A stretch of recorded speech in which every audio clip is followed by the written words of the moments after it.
When people think about this time of year, they think about happy places like Santa Land, Christmas Village, or the North Pole.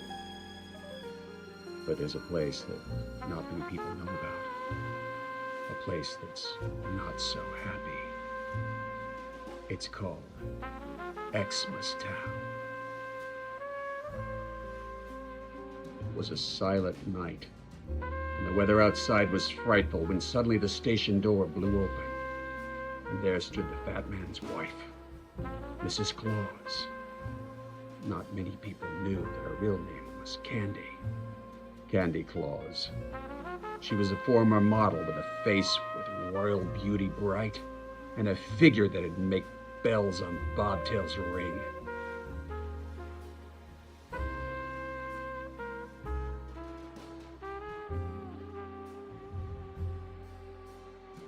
I haven't seen the fat man in days, she says.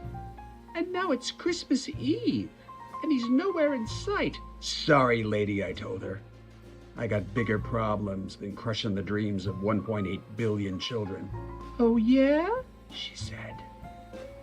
You know he's got a list, and he knows who's been naughty, and he... Okay, I said. You got my attention. I'll ask around.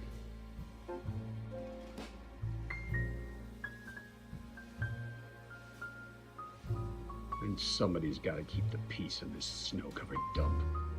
And that's me, the last remaining member of the Xmas Town PD, Detective Tannenbaum. O. Tannenbaum. The O stands for shut your elf hole. You better hurry. I'll beat you till there's figgy pudding coming out of both ends. Midnight. I donned my gay apparel and left the station. Unfortunately, the patrol car had been stolen again, so I had to take a sluber. If you haven't heard of this racket, it's a scam run by this crooked elf named Ding Dong Ding, who charges you an arm and a leg to ride in a fucking one-horse open sleigh that smells like weed. I told him to drop me off at the cattle stall, so I could ask that kid named Mary if she'd seen the fat man. But she was in a bad mood. Apparently she'd just had a baby and some kid with a drum kept waking it up. My next stop was the Ten Lords of Leapin', a hoppin' gay club with two bartenders. One was deaf and the other was blind.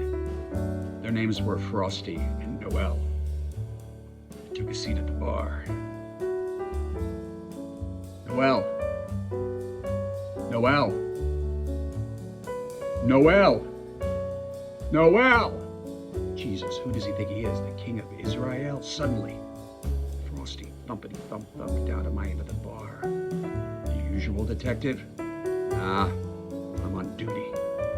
Just give me a virgin birth. I asked Frosty if he'd seen Santa tonight. Suddenly got a look on his face like somebody stuck a blowdryer up his ass. That's not funny, he said. Oh, sorry, Snowman. I'd forgotten that Frosty had run into a little trouble with the wise men. Now he only had two eyes made out of coal.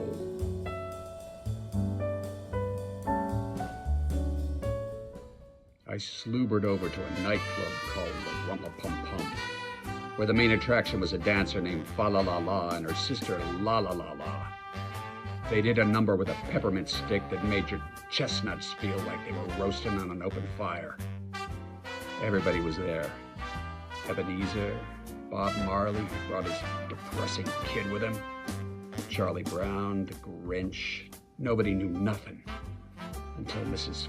Fuzzywig dropped a little fruitcake in my ear. I rushed over to a massage parlor called O Come Emmanuel. An old girlfriend of mine owned the place. Her name was Gloria in Excelsis, except she was now married to some Latin guy named Deo. She looked tired. The place was packed with yard gnomes. And even with all 8 maids a milking, it was hard to keep up. Gloria tried to feed me a sugar cookie about not having seen the fat man in months. Go tell it on the mountain, sister. I know he comes in there all the time. Not anymore, oh, she said. The fat man is a lousy customer. Everybody knows he only comes once a year. I took a shortcut through Candy Cane Lane back to my office when I heard somebody snort my name. I turned and was blinded by a bright red light that made my blood run cold. It was Rudolph. Nobody fucked with Rudy the Nose, not since all the other reindeer who used to laugh and call him names had wound up in the window of the butcher shop. "Hey, Rudy," I stammered. "I don't want to play no reindeer games." His big deer eyes were dark and lifeless. "That's cool, Tanny. I just wanted to say, have a holly jolly Christmas and say hello to friends you know, assuming you have any." I swallowed hard. Desperate times call for desperate measures. "Hey, Rudy," I said. "It's not exactly my thing, but I'll let you frolic and play in the Eskimo way if you give me the fat man's number." 10 minutes later, I was limping up the aisle of the Xmas Merry Mart, and I shot the fat man a text, and I cut to the chase. "I want to hear some fucking sleigh bells in the snow, Tubby."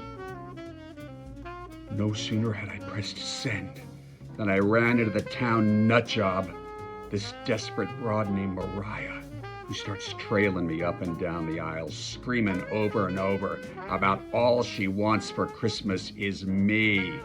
Every aisle, over and over again. Finally, I couldn't take it anymore. "Hey, sleigh bells, are you listening? Last Christmas, I gave you my heart, and the very next day, you gave it away. So this year, to save me from tears, I gave it to a fucking reindeer in the street." My dump of an apartment hung out over Mistletoe Alley, where there were a lot of, shall we say, holiday greetings and gay happy meetings. I laid there thinking about what the reindeer had said about me having no friends. And there, nestled all snug in my bed, visions of Sugar Plums danced in my head. Sugar Plums was her screen name. I don't really know what her real name was. And as my hand slipped out of the blanket, looking for a little comfort and joy, that's when I heard it. Up on the rooftop, click, click, click. Down through the chimney came old Saint Nick. "Hey, sorry about all the trouble tonight, Tannenbaum," he says. Then he starts spilling some peppermint tea about his and Mrs. Claus's marital troubles. Turns out he'd taken up with some shiksa named Happy Holidays, who spelled happy with an I. And apparently he'd come down more than just her chimney. Now, that fat man had to squeeze in an extra visit to his second family every year before making his rounds on Christmas Eve. This was the first time I'd ever seen him up close. He had a broad face and a little round belly that shook when he laughed like a bowl full of jelly. It was disgusting.